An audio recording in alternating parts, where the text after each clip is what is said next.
샬롬 샬롬 샬롬 샬롬. 하나님 사랑합니다. 여러분 주 안에서 사랑합니다. 네, 나무가 저만큼 컸어요. 그죠? 살아있는 거에서 이렇게 자라요. 우리도 자라가야 할 줄로 믿습니다. 오늘 역대상 6장이죠. 예, 전부 누가 누구를 낳고 부분들이 이어지는 그러한 그 계보의 이야기 1절에서 81절까지. 1절에 보니까 레위 아들들은 게르손과 그핫과 무라리요 이렇게 시작이 됩니다. 레위 아시죠? 야곱과 레아 사이에서 태어난 그런 셋째 아들. 또 레위 지파가 뭐예요? 제사장의 지파가 되죠. 레위 세 아들은 게르손, 고핫, 무라리입니다. 출애굽기 6장 16절에도 증거합니다. 그 중에 고핫의 아들 아므람을 통해 아론과 모세가 태어났습니다. 한편 레위는 시므온과 함께 그들의 누이 디나를 욕보인 세겜을 속에서 무자비하게 살해하죠. 예, 창세기 34장 말씀이죠. 이로 인해서 시므온과 마찬가지로 그의 후손들이 이스라엘 중에서 흩어지리라는 예언을 야곱으로부터 받게 됩니다. 야곱이 돌아갈 때, 그죠? 예, 창세기 49장 5절에서 7절에 증거합니다. 이 예언대로 아무 분기도 분배받지 못하고 거주할 몇 성들만 받게 됩니다. 여호수아 14장의 증거죠. 그러나 출애굽 후 시내산 금송아지 사건 당시 백성들이 범죄하였을 때 그의 자손들이 야훼의 편에 선 것으로 인해서 야훼께 헌신하게 되는 역사가 일어납니다. 그래서 복을 받죠. 출애굽 32장 26절에서 29절 증거입니다. 레위 지파가 초태생을 대신하여 하나님께 드려지면서 제사장의 직분이 그들의 기업이 되었어요. 이때부터. 그래서 기업이 되었기 때문에 레위 자손에게는 분깃이 없고 대신 하나님께서 그들의 기업이 되신다고 민수기 18장 20절에 증거합니다. 게르손과 그핫과 무라리, 그죠? 1절 레위 아들들이다. 자, 미리암 아시죠? 모세의 누이입니다. 3절에 보면 성경에 기록된 최초의 여성 기자이기도 합니다. 미리암은 모세를 비방했다가 문둥병이 걸리죠. 그녀는 홍해를 건넌 후 하나님의 구원과 승리의 기적을 아름다운 그 시고 노래합니다. 출애굽기 15장 21절에 나타납니다. 후에 모세가 구수 여자를 취하자 이를 비방하다가 하나님으로부터 징계를 받아서 나병에 걸리게 됩니다. 엘르아살이죠. 3절에 아론의 셋째 아들이기도 합니다. 아론이 죽은 후 제사장의 직임을 행하는 그러한 사람. 그 다음에 또 이다말이라는 사람이 3절에 나옵니다. 아론의 넷째 아들입니다. 엘르아살과 더불어 제사장 직분을 행했던 사람입니다. 비느하스가 4절에 등장하죠. 엘르아살의 아들이며 아론의 손자이기도 합니다. 그리고 6장 8절에 사독이 나옵니다. 아론의 아들은 엘르아살의 자손이기도 합니다. 아히두베의 아들입니다. 다윗 왕과 솔로몬 왕 시대에 제사장으로 다윗 왕 시대에는 아비아들과 함께 제사장 직무를 담당했고 언약궤를 관리하는 직무를 맡았던 사람. 13절에 보면 히기야가 나옵니다. 제가 지금 여러분들에게 말씀드리는 그 이름들은 조금 그래도 귀에 익숙한 이름들입니다. 그 외에는 잘 그죠 모르는 사람들입니다. 13절에 힐기야 사독의 증손이며 요시야 시대의 대제사장으로 그가 여호와의 성전에서 율법책을 발견함으로 인해 요시야의 종교계획에 더욱 빛을 발하게 되는, 요시야가 아주 종교계획을 대단하게 했었던 왕이죠. 그 굉장히 서망으로 여겨지는 사람입니다. 고라 22절에 레위의 증손으로 광야에서 다단 아비란 온과 함께 방을 지어 모세와 아론을 거역한 인물이기도 합니다. 사무엘, 우리가 잘 아는 사무엘이죠. 28절에 사사시대에서 왕정시대로 넘어가는 과도기적 기간에 활동한 인물로 제사장과 사사와 선지자 직무의 삼중직을 잘 감당했던 그러한 사람. 모세와 함께 중보기도의 인물로 하나님께 인정을 받았고 그의 말이나 업적은 흠이 없었지만 그의 아들들은 아버지의 행위를 따르지를 않았다. 사무엘상 8장 1절에서 3절에 증거합니다. 언약궤가 평화를 얻었을 때 31절이죠. 이는 다윗 왕이 언약궤를 기럇 여아림에서 예루살렘으로 옮긴 사건을 말하고 있습니다. 이를 통해서 언약궤가 평안을 얻었다는 것은 결국 다윗 이전의 사울 시대에는 평안을 얻지 못했다라는 뜻이죠. 다르게 말하면 언약궤가 사울의 무관심으로 방치되었고 또한 이는 언약궤가 반드시 하나님의 성소 회막 안에 있어야 함을 의미합니다. 여호와의 성전에 대해서 6장 31절이죠. 오늘 보면 31절 당시 기브온 산당을 가리킵니다. 본장의 31절에서 53절은 다윗이 법궤 이동 후 제사장과 찬송하는 자들로 회막 앞에서 섬기게 한 내용인데 같은 내용인 역대상 16장 37절에서 42절에서는 기브온 산당에서 섬겼다라고 기록되어 있습니다. 이를 통해서 산당은 성전이 건축되기 전까지 얼마간 성전의 기능을 담당한 것으로 우리가 이해해야 합니다. 회막에 대해서 32절에 나오죠. 성막의 다른 이름이기도 합니다. 특별히 하나님께서 백성과 만나시고 말씀하시는 곳이기도 했다. 출애굽기 29장 42절에 이는 너희가 되도록 야훼 앞에 회막문에서 늘 드릴 번제라. 내가 거기서 너희와 만나고 내게 말하리라 말씀합니다. 아론과 그의 자손들은 제사를 드리며 지성소의 모든 일을 하였다고 49절에 증거합니다. 지성소는 백성을 대표한 대제사장의 홀로 1년에 한 번 들어갈 수 있는 곳이죠. 가장 거룩한 곳입니다. 이 지성소에서는 이스라엘은 회중을 위하여 속지 않은 일은 오직 누구? 대제사장 아론과 그의 자손들의 직무였습니다. 제사장과 대제사장은 다릅니다. 도피성 57절에 증거합니다. 부지 중에 살인한 자가 복수할 자에게 도피하여 회중 앞에 서서 판결을 받기까지 보호받는 장소입니다. 61절에 그앗 자손의 남은 자에게는 하고 말합니다. 이들은 고앗의 아들들 가운데 아므람의 두 아들 아론과 모세 중 땅을 분배받은 아론의 자손을 제외한 모세와 그의 자손들을 가리킵니다. 한편 모세의 자손들은 다윗 왕 시대의 성물의 곳간을 관리하는 직책을 맡았다라고 이렇게 나타납니다. 전체적으로 조금 중요한 구절들을 한번 인물들에 대해서 짚어봤습니다. 자, 역대상 족보의 레위 지파에 대한 자세한 기록, 지금도 제가 말씀드렸지만 역대상하 기자는 정확히 누군지 몰라요. 누가 적었는지 대략 에스라가 기록했을 것으로 얘들 짐작을 합니다. 에스라가 본문에 특별히 레위 지파에 대해서 많이 기술하고 있습니다. 역대상 6장 전체에 걸쳐서 무려 81절이나 길게 지면을 할애하고 있죠. 다른 지파에 비교하면 굉장히 깁니다. 자세합니다. 다른 지파는 보통 10구절 내외로 언급하는데 81구절이나 된다는 것. 역대상하는 포로 귀환 후에 쓰여진 것으로 볼 때 당시에 제일 급한 것은 성전 재건과 제사 회복이었습니다. 그래서 이제 어쨌든 12지파 중에서 레위 지파가 독보적으로 높이 평가를 받습니다. 그것이 바로 또한 역대상이기도 합니다. 역대기 기자는 레위 지파에게 관심을 가졌다는 것은 본문에 특이하게 여겨지는 것은 레위 지파가 어떤 지파인가. 지금 역대기에서는 제사장 지파니까 좀 멋있게 나오는데 사실 창세기 49장에 보면 레위 지파는 시므온 지파와 함께 아버지 야곱에게 왕따를 받고 저주받았죠. 아까도 제가 단락을 소개해드렸습니다. 그 야곱의 마지막 예언을 보면 레위와 시므온은 축복을 한마디도 못 받고 책망과 저주만 받았어요. 그 이유는 자기 누이 디나가 세겜 족속에게 성폭행을 당했을 때 상대 족속을 완전히 거짓말을 해가지고 진멸을 시키죠. 그래서 자네하는 칼이라면 너희들은 이스라엘 중에 흩어질 것이다 라고 야곱이 화를 축복이 아니라 저주를 붓습니다. 창세기 49장 10절에 증거합니다. 신기하게도 점차로 레위 지파가 회복되고 제사장 지파로까지 쓰임을 받게 됐어요. 처음부터 그랬던 건 아닙니다.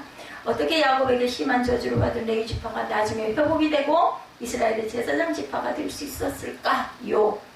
레위 지파에 대한 족보가 언급되는 이런 본문 역대상 6장은 성전에서 봉사하는 자들에 대한 기자의 관심이 나타난 장이기도 해서 더욱더 중요하게 취급이 되어졌습니다. 유다와 요셉의 루벤이 잃어버린 장자의 영광을 나누어 가졌지만 레위는 그보다 더 중요한 영광을 누리게 되죠. 그들이 제사장의 직책을 맡았기 때문입니다. 우리 6장에서 이러한 일을 담당하고 있는 레위 자손의 혈통과 각각의 직무와 그들의 성업이 기록되어 있다는 것을 보고 들어갑니다. 6장 전체 주석을 보도록 하죠. 레위에서 엘르에살까지의 계보가 첫 번째 나오죠. 1절에서 4절입니다. 본장은 6장은 레위 지파의 족보를 소개하고 그 중에서 본문은 아론으로부터 여호사다까지 대제사장의 계보에 대해서 언급하고 있는데 레위 지파는 하나님에 의해 이스라엘의 종교 지도자가 되었어요. 그죠? 그 중에서 특히 아론은 초대 대제사장이 되었고 그의 아들 엘르아살은 아론의 대제사장직을 승계합니다. 아들이기 때문에 제사장 직분을 맡았다. 출애굽기 28장 1절에 너는 이스라엘 자손 중 내 형 아론과 그의 아들들 곧 아론과 아론의 아들들 나답과 아비후와 엘르아살과 이다말을 그와 함께 내게로 나오게 하여 나를 섬기는 제사장 직분을 행하게 하되 이렇게 말씀하고 있습니다. 지극히 거룩한 자들의 족보라고 역대상 23장 13절에 증거합니다. 아므람의 아들들은 아론과 모세이니 아론은 그 자손들과 함께 구별되어 몸을 성결하게 하여 영원토록 심히 거룩한 자가 되어 여호와 앞에 분향하고 성례하며 영원토록 그 이름을 축복하게 되었다라고 증거합니다. 비누아스에서 아사랴까지 계보 4절부터 11절에 증거합니다. 아론의 아들 엘르아살은 비누아스를 낳았어요. 비누아스는 바알볼 사건 때 이스라엘 자손 한 사람과 미디안 여인을 창으로 찔러 죽임으로 이스라엘 진영의 연병이 그치도록 합니다. 비누아스는 아비수를 낳았고 아비수는 붓기를 낳았고 붓기는 우시를 낳았고 우시는 스나히야를 낳았으며 스나히야는 무라요스를 낳았습니다. 무라요스는 아마랴를 낳았고 아마랴는 아비둡을 낳았고 아비둡은 사독을 낳았고 사독은 아히마스를 낳았고 아히마스는 아사랴를 낳았다 이렇게 증거하죠. 상견자 사독 사무엘하 15장 27절입니다. 왕이 또 제사장 사독에게 이르되 내가 상견자가 아니냐 너희는 너희의 두 아들 곧 내 아들 아히마스와 아비아다르 아들 요나단을 데리고 평안히 성읍으로 돌아가라 이렇게 증거합니다. 자, 요한안에서 여호사다까지 계보 10절에서 15절까지 증거합니다. 아사랴는 요하나를 낳았고 요하나는 동명이인 아사랴를 낳죠. 계속하여서 아마랴 아히둠 사독이 소개됩니다. 사독은 살룸을 낳았고 살룸은 힐기야를 낳았고 힐기야는 파사랴를 낳았습니다. 아사랴는 스라야를 낳았고 스라야는 여호사닥을 낳았다. 우리가 낯익은 이름들이 몇 개 나오죠. 여호사닥은 대제사장 여호수아의 아버지로 시드기야 11년 느부갓네살의 예루살렘 성전과 왕궁을 불태울 때 포로로 붙잡혀 갑니다. 여호수아의 아들입니다. 여호사닥은 성소에 들어간 아사랴 열왕기상 8장 10절입니다. 제사장이 성소에서 나올 때 구름이 여호와의 성전에 가득하매 제사장이 그 구름으로 말미암아 능히 서서 섬기지 못하였으니 이는 여호와의 영광이 여호와의 성전에 가득함이었더라 이렇게 증거합니다. 성전 보수의 일을 감독한 힐기야 왕아 열왕기하 22장 5절입니다. 여호와의 성전을 맡은 감독자의 손에 넘겨 그들이 여호와의 성전에 있는 작업자에게 주어 성전에 부서진 것을 수리하게 하되 곧 목수와 건축자와 미장이에게 주게 하고 제목과 다듬은 돌을 써서 그 성전을 수리하게 하라. 레위 지파의 족보가 또한 16절부터 계속 이어지죠. 게르손 자손들 17절입니다. 레위 장자인 게르손 자손들은 제사제도가 정비된 이후에 성막과 장막 그리고 그 부속품을 관리하는 직무를 맡죠. 레위 전자여 게르손의 두 아들 중 둘째인 시므이는 레위 가문 중 한 가족의 창시자입니다. 게르손 자손은 광야에서 회막 유동의 책임을 맡았고 가나안에 들어와서 요단 양편에서 가장 북쪽에 거주합니다. 라단이라고도 불려진 그 림니에 대해서 설명합니다. 역대상 23장 7절에 보면 하나님의 성전 공사를 위하여 금 5,000달란트와 금만 디릭은 10,000달란트에 논 18,000달란트와 철 10만 달란트를 드리고 보석을 가진 모든 사람은 게르손 사람 여히엘의 손에 맡겨 여호와의 성전 곳간에 드렸더라. 여기서 여히엘이 나타나죠. 라단의 족장이 된 시므의 아들들 역대상 23장 9절입니다. 백성들은 자원하여 드렸으므로 기뻐하였으니 곧 그들이 성심으로 야훼께 자원하여 드렸으므로 다윗왕도 심히 기뻐했다 이렇게 증거하죠. 그앗 자손들에 대해서 18절에 증거합니다. 그앗의 아들인 아므람은 요게벳과 결혼해서 아론과 모세 그리고 미리암을 낳았죠. 중요합니다. 아론과 모세 미리암 그럼 모세의 그 형제들이죠. 그의 이름은 족보 명단과 레위지파 명단에 자주 등장합니다. 그에게서 아므람의 가족이 시작되죠. 그앗 자손들은 성막의 가장 신성한 기구를 보관 운반하는 일을 맡았습니다. 그리고 이 계열에서 비롯된 아론 자손들이 제사장 직분의 중책을 맡게 됩니다. 그앗의 아들들에 대해서 역대상 23장 12절에 그앗의 아들들은 아므람과 이스할과 헤브론과 우시엘 네 사람이라 증거합니다. 아론, 모세, 미리암을 낳은 아므람, 민수기 26장 59절이죠. 아므람의 처의 이름은 요게벳입니다. 레위의 딸이고 애굽에서 레위에게서 난 자라 그가 아므람에게 아론과 모세와 그의 누이 미리암을 낳았다 증거합니다. 민수기 26장 60절 61절에 보면 아론에게서는 나답과 아비우와 엘르아살과 이다말을 낳았더니 나답과 아비우는 다른 불을 야훼 앞에 들이다가 죽었더라. 나답과 아비우는 죽었어요. 불을 잘못 내려오는 불을 안 들고 다른 불을 들여가지고. 무라리의 자손들에 대해서 19절 무라리 자손은 광야에서 성곽 주변에 진을 치고 있으면서 살피고 이동시키는 책임을 맡습니다. 이들의 진은 성막 북쪽이었고 부과된 임무는 성물들을 돌보는 것이었죠. 이들은 가나안 정복시 루벤 갓 스불론 지파로부터 도피성 하나를 포함하여 도합 12성읍을 할당을 받습니다. 마을리포 표기되어진 그 말리 출애굽기 6장 19절입니다. 마홀리 무라리의 아들들은 나흘리와 무시니 이들은 그들의 족보대로 레위의 족장이다 말씀합니다. 세 아들들은 무시, 역대상 23장 23절에 무시의 아들들은 나흘리와 애들과 여레못 세 사람이더라 증거합니다. 레위 지파의 직무와 성읍들에 대해서 31절에서 39절까지 이어집니다. 레위 지파의 직무, 다윗의 명령에 따라 성가대로 세움을 받은 자들은 레위의 세 아들이었던 게르손과 그핫과 무라리의 자손이다. 성가대의 가장 큰 직무는 평소 예배 시 하나님의 위대하신과 그분의 크신 사역을 찬송하는 그러한 직무를 맡았죠. 지금도 마찬가지죠. 다윗에 의해 처음 조직된 성가대에서 중추적인 역할을 한 사람은 사무엘의 손자인 헤만입니다. 사무엘의 손자네요. 헤만이 다윗의 처음 성가대를 조직했다. 레위인들은 성막 안에서 대제사장 또는 제사장들을 도왔습니다. 성소나 지성소 그리고 번제단에 가까이 가서 하는 일을 제외한 기타 백성의 제물 드리는 것을 조력하는 일과 성막을 걷고 운반해서 세우는 일을 담당합니다. 레위 사람의 어른들에게 명함, 역대상 15장 16절. 다윗이 레위 사람들의 어른들에게 명령하여 그의 형제들을 노래하는 자들로 세우고 비파와 수금과 세금 등의 악기를 올려 즐거운 소리를 크게 내라 하며 지금의 성가대죠. 여호와를 칭송하며 찬양하겠다. 역대상 16장 4절. 레위 사람을 세워 여호와의 궤 앞에서 섬기며 이스라엘 하나님 야훼를 찬송하고 감사하고 찬양하게 하였다라고 증거합니다. 여기서 우리가 잊지 않아야 될 것은 헤만, 그죠? 성가대의 그 큰 역할을 했던 헤만이 사무엘의 손자라는 것 기억하고 갑니다. 레위 지파에게 지정된 성읍 54절부터 나타납니다. 레위 지파의 사람들은 이스라엘 12지파에 속해 있는 48성읍에 골고루 흩어져서 거주합니다. 이들은 종교적 직무와 행정, 교육을 아울러 책임지고 있었고 백성들 속에 섞여 살아가는 것은 당연했는데 아론의 자손들인 대제사장 가문이 차지한 성읍은 모두 13개였습니다. 게르손 자손들은 13개의 성읍을 차지하였고 그핫 자손들은 10개의 성읍, 무라리 자손들은 12개의 성읍을 차지합니다.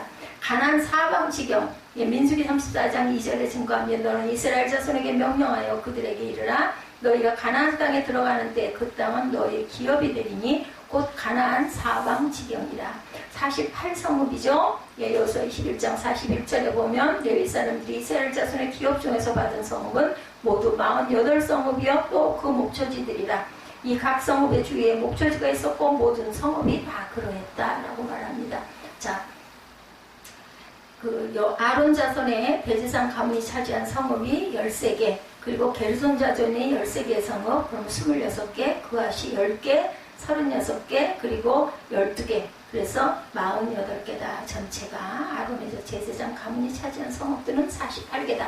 그래서 오늘 역대상 6장 말씀은 레위 지파의 계보에 관한 그런 내용들, 하나님께서 레위 지파로 하여금 성막의 모든 비품을 관리하고 사용하고 제사를 진리하며 이스라엘 백성을 위한 의무를 이행하도록 하십니다. 그리고 봉사자들을 부르시며 맡은 바 직책을 잘 감당하도록 그의 환경을 축복해 주셨죠. 그러므로 우리는 무슨 직책으로 봉사하든 불평하거나 거역하지 말고 힘써 그 일에 충성을 다해야 되겠다. 교회는 혼자 교회를 이끌고 가지는 못합니다. 이렇게 지금 여기도 보면은 다 각각의 직무를 이렇게 나눠서 맡죠. 레위 지파의 즉각 순종에 대해서 중요한 이유, 레위 지파가 뭘 잘했느냐? 아무래도 다혈질이다 보니 하나님 말씀에 즉각 순종하는 게 열성이 있었어요. 열정이 있죠. 과거에 자기 혈기 때문에 세겜 족속에게 무자비한 살인을 저질렀는데 나중에 출애굽기 32장에 보면 이스라엘이 금송아지 우상 숭배를 할 때 모세가 너희 중에 누가 나와서 우상 숭배한 자들을 칼로 쳐라 했을 때 레위 지파가 일어나 그 사명을 감당했다고 합니다. 레위 지파의 즉각 순종. 두 번째는 민수기 25장에 간음하는 남녀에게 비느하스가 일어나서 그들을 처단하죠. 그도 또한 레위 지파였습니다.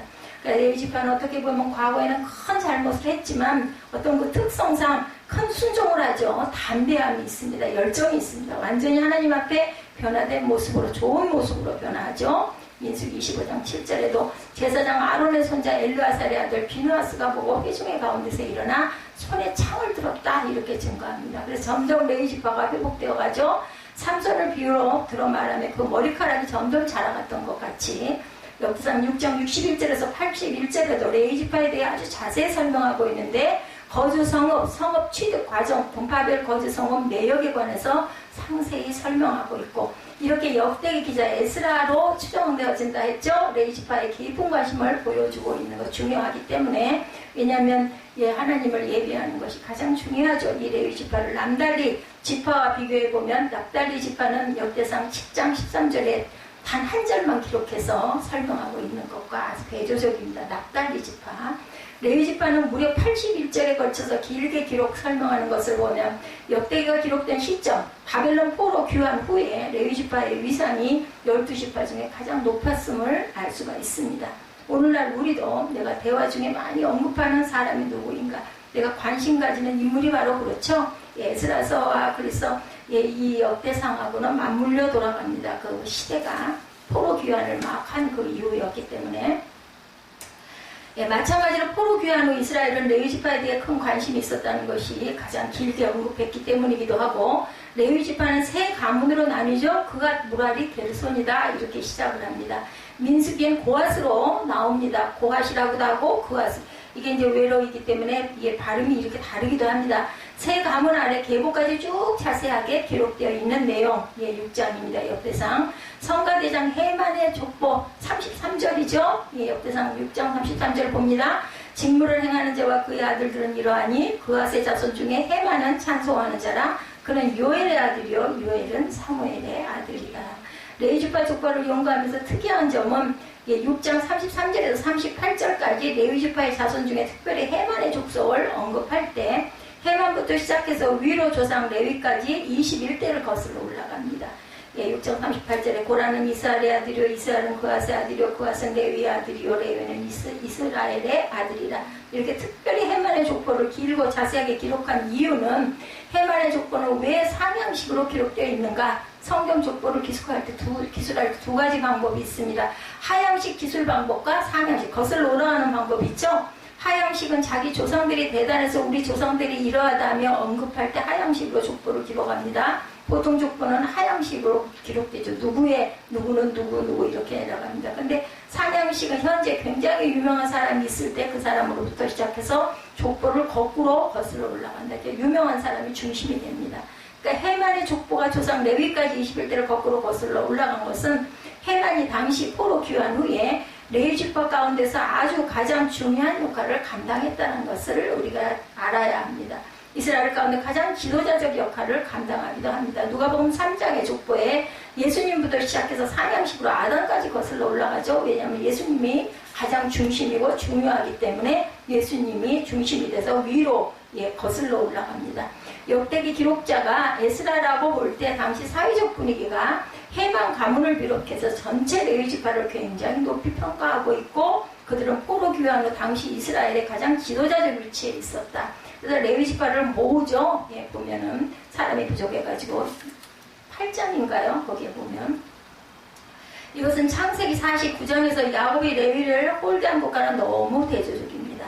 레위는 과거에는 천대와 홀대를 받았지만 세월이 흐르면서 역사가 지나가면서 점점 존경받는 지파로 변해갔다. 그들은 회복되고 변화되고 놀라운 사명자로 거듭나죠. 중간에 레위 지파가 어려움을 겪었던 적도 있었습니다. 레위 지파는 가나안에 정착하면서 땅 분배를 거의 받지 못하죠. 그것은 내가 그들을 야곱 중에서 나누며 이스라엘 중에서 흩으리로다. 창세기 49장 7절에 야곱의 예언이었죠. 레위 지파는 이스라엘 12지파 중에 나뉘어 흩어졌습니다. 12갈래로 분리가 되죠. 그 각각의 12지파에 11조를 내는 것으로 먹고 삽니다. 그리고 자기 땅이 없었어요. 12지파가 11조 중에 헌물을 내는 의무를 잘 감당하지 않으면 레위 지파는 꼼짝없이 굶어 죽습니다. 그래서 실제로 다윗 시대 즈음에 레위 지파들이 어려움을 많이 겪고 생계도 유지하지 못하는 일이 일어나기도 했었죠. 그래서 지금의 직장 구하러 다니는 것처럼 여기저기 기웃기웃 그렇게 그러다가 그 12토막 그 사건이 일어나죠. 레위인 하나가 여기저기를 떠돌면서 자기 있을 거처를 찾고 다니는 그런 사건. 12지파가 성막 제사 등을 게을리하면서 레위 지파에게 헌물을 내지 않았기 때문입니다. 그러던 중에 다윗이 레위 지파 일제 정비를 하게 됩니다. 그래서 다윗의 장막을 세우고 찬양하는 지파, 성막 봉사하는 지파 등을 쭉 나누게 됩니다. 역대상 16장에 증거합니다. 그래서 이들에게 임무를 주고 아울러 생계를 이어갈 수 있게 해주죠. 예, 어쩌면 억울할 수도 있었어요. 레위지파는 굉장히 가나안에서 12지파가 모두 땅 분배를 받았는데 자기들은 땅을 받지 못했으니까, 그죠? 대신에 받은 것은 너희는 하늘이 기업이고 하나님이 기업이다. 엄청난 축복을 받죠. 어마어마합니다. 오직 레위지파에게는 모세가 기업을 주지 아니하였으니 이는 그들에게 말씀하신 것 같이 이스라엘 하나님 야훼께서 그 기업이 되셨다. 여호수아 13장 33절 말씀입니다. 그러니까 현실적으로 너무너무 억울했던 거예요. 왜냐하면 아니 먹을 거 안 주면 못 먹어. 굶어 죽어야 돼. 당장 먹고 살 만한 경작하는 양을 칠 만한 땅이 없기 때문에 어떤 면으로는 정말 허공에 떠서 사는 삶을 살죠. 그러니까 다윗 시대의 레위지파는 생기가 위험받기도 했지만 하나님의 은혜로 그들은 자기 사명, 성막 봉사를 성실히 감당하면서 포로 귀환 후에는 12지파 중에서 가장 지도자적인 지파로 쓰임을 받습니다. 그걸 에스라가 역대상 족보에서 강조하고 있습니다. 레위 자손이 흩어진 것은 하나님의 보호였다라고 합니다. 야곱이 레위에게 너희들은 흩어져 살아라고 유언했었어요. 그죠? 그래서 실제로 레위 지파는 기업을 얻지 못하고 이스라엘 12지파로 흐트러져서 살았어요. 그 흩어진 자세한 내용이 본문 6장 54절에서 81절까지 나옵니다. 일단 우리 예배 말미에 한번 쭉 천천히 읽어보도록 하죠. 예, 저주처럼 보이지만 어떻게 보면 아버지가 아들을 진짜로 저주할 사람이 누가 있겠어요. 그죠? 그것은 혈기 많은 레위를 보호하기 위한 하나님의 섭리였다. 그러니까 어려움을 당하고, 그죠? 우리가 환난을 당할 때 너희들 단련받아다라는 뜻이라고 생각하면 됩니다. 예, 그들이 뭉쳐있으면 혈기로 무슨 일을 저지를지 모르니까 흩어져 왔어요. 12지파로 흩어져 살게 됩니다. 그게 처음에는 굉장히, 그죠? 예, 디스어반테이지? 예, 이것처럼 여겨졌지만 나중에는 그 오히려 더 잘된 일로, 예, 다 갑니다. 자기가 영적으로 살아나니까 12지파의 골고루 영향을, 오히려 더 좋은 영향을 미치게 됐다. 야곱이 레위를 보호해준 것보다 하나님의 레위를 보호해준 것이 더 컸다라고 합니다. 그러니까 레위지파가 흩어지는 것은 하나님의 주권이고 섭리였고 레위지파는 흩어짐을 통해 12지파의 선한 영향을 행사할 수 있게 되었다. 야곱은 그저 레위의 육신의 안전만 생각했겠지만 하나님은 레위를 훈련시켜서 이스라엘 12지파의 지도자로 삼은 것이고 그 활약상이 보면 6장에 자세히 기록되어 있다는 그런 내용. 그래서 오늘 레위지파의 이야기가 81절까지 이어졌다. 우리 육신의 아버지는 자기 자녀의 몸과 육신을 보호하는 수준이지만 하늘의 아버지는 자기 자녀의 영혼과 장래와 영혼까지 보호하시는 분이시다. 이 사실을 우리가 본문을 통해서 큰 은혜와 감동을 받고 갑니다. 복음으로 회복되지 못할 사람은 없어요. 자기 혈기로 저주를 받아 땅도 분배받지 못했던 레위지파가 나중에 12지파에서 가장 지도자적인 지파가 된 것처럼 예, 가장 좋지 않은 것이 가장 좋은 곳으로 예, 나중된 자가 먼저 되는 사건이 일어납니다. 성경에 그런 사람들이 굉장히 많죠. 예, 나중에 된 자가 먼저 되는 경우 일일이 예를 들지 않아도 거의 대부분이 그렇게 됩니다. 한국 교회가 처음 시작할 100년 전 초기에 당시 한국 땅의 여성의 힘과 권리는 너무너무 미미하고 초라했죠. 그래서 여성들 엄마들이 할 수 있었던 것은 애를 들쳐업고 새벽기도 나가는 것이 고작이었고 그저 하나님 앞에서 울며 기도하는 것이 전부였는데 그것 말고 특별히 할 만한 여건도 뭣도 할 수가 없었어요. 그런데 그게 가장 큰 강점으로 작용을 하죠. 예, 그래서 디스어벤티지가 예, 어디로 어베너지라고 하더라고요. 분리가 유리로 바뀌었다. 기도하는 어머니 가정에는 모두 큰 기둥과 같은 인재들이 배출되고 기도의 어머니는 한국교회 전체의 축복이 됩니다. 그런데 하루아침에 되는 건 아니에요. 꾸준히 새벽 기도를 하시는 분들은 무슨 비가 오나 눈이 오나 바람이 부나 아주 항상 똑같이 교회 나가시죠. 예, 우리가 혼란 어쩌면 기도하는 어머니들이 점점 사라져가고 있는 것은 아닐까. 레위는 자신에게 내린 저주로 후손들이 축복으로 바꾸는 은혜를 체험합니다. 자신의 약점인 분노를 우상 숭배자들을 치는 순종으로 바꾸죠. 출애굽기 32장 금송아지 사건 비느하스의 순종 등을 보면 그렇습니다. 그리고 중간에 생계의 위협을 받을 때도 그들은 여전히 충성합니다. 어렵죠. 이거 생계 위협 받을 때 마음이 불안할 것이고 배가 고프니 기운이 없겠죠. 그런데도 끝까지 충성을 했던 열정을 가졌던 레위지파. 결국 저주가 축복으로 바뀌는 은혜를 포로 귀환 후 체험하게 됩니다. 이런 은혜가 저와 여러분에게 함께 하시기를 주님의 이름으로 축복합니다. 우리 각자도 많은 약점이 있고 어려운 상황이 있습니다. 그러니까 사실은 환란이 온다고 해서 무엇이 찾아온다고 해서 그걸 그렇게 절망할 일은 아니다. 내가 어떻게 그것을 극복하고 어떻게 소화하고 가느냐에 따라서 그것이 오히려 강점이 될 수 있죠. 그것에만 우리가 매몰되어 있을 것이 아니라 하나님 우리 각자를 일으켜 세우시고 더 아름답게 쓰시기를 원해요. 절망과 그죠? 자꾸 주저앉게 하려고 하는 마음을 주는 것은 사실은 사단입니다. 그것을 우리가 극복해야 되겠다. 특별히 6장 49절에 보면 레위 지파 중에 제사장 계열인 아론의 아들들을 기록하면서 그들이 이스라엘을 위해서 속죄했다라고 나타납니다. 속죄가 히브리어로는 코페르인데 덮다에서 파생됐다고 그래. 덮었다라는 뜻. 우리가 세상 살면서 모든 죄 예수께서 덮어주셨어요. 뭘로? 보혈의 피로. 구약시대는 제사를 통해서 짐승의 피로 그저 뿌려주죠. 레위인들이 감당한 일이 자기 자신뿐 아니라 백성들의 죄를 덮는 제사를 드리는 일이었고, 이 일은 귀할모 이스라엘의 가장 시급한 급선무이기도 했습니다. 창세기 49장 5절에서 7절에 보면 시므온과 레위는 형제여 그들의 칼은 잔해하는 기계로 내 호나 그들의 모의에 상관하지 말지어다. 내 영광아 그들의 집회에 참여하지 말지어다. 그들이 그 분노대로 사람을 죽이고 그 혈기대로 소의 발목 힘줄을 끊었음이로다. 그 노염이 혹독하니 저주를 받을 것이요 분기가 맹렬하니 저주를 받을 것이다. 내가 그들을 야곱 중에서 나누며 이스라엘 중에서 흩으리라. 이렇게 증거하고 있습니다. 역대장 6장 33절에서 38절 보죠. 직무를 행하는 자와 그의 아들들은 이러하니 그아세 자손 중에 헤만은 찬송하는 자라. 그는 요엘의 아들이요 요엘은 사무엘의 아들이요 사무엘은 엘가나의 아들이요 엘가나는 여로함의 아들이요 여로함은 엘리엘의 아들이요 엘리엘은 도아의 아들이요 도아는 숲의 아들이요 숲은 엘가나의 아들이요 엘가나는 마앗의 아들이요 마앗은 아마세의 아들이요 아마세는 엘가나의 아들이요 엘가나는 요엘의 아들이요 요엘은 아사라의 아들이요 아사라는 스바냐의 아들이요 스바냐는 다앗의 아들이요 다앗은 아스의 아들이요 아스는 에베아삽의 아들이요 에베아삽은 고라의 아들이요 고라는 이스라엘의 아들이요 이스라엘은 그앗의 아들이요 그앗은 레위의 아들이요 레위는 이스라엘의 아들이다. 이렇게 쭉 여기죠.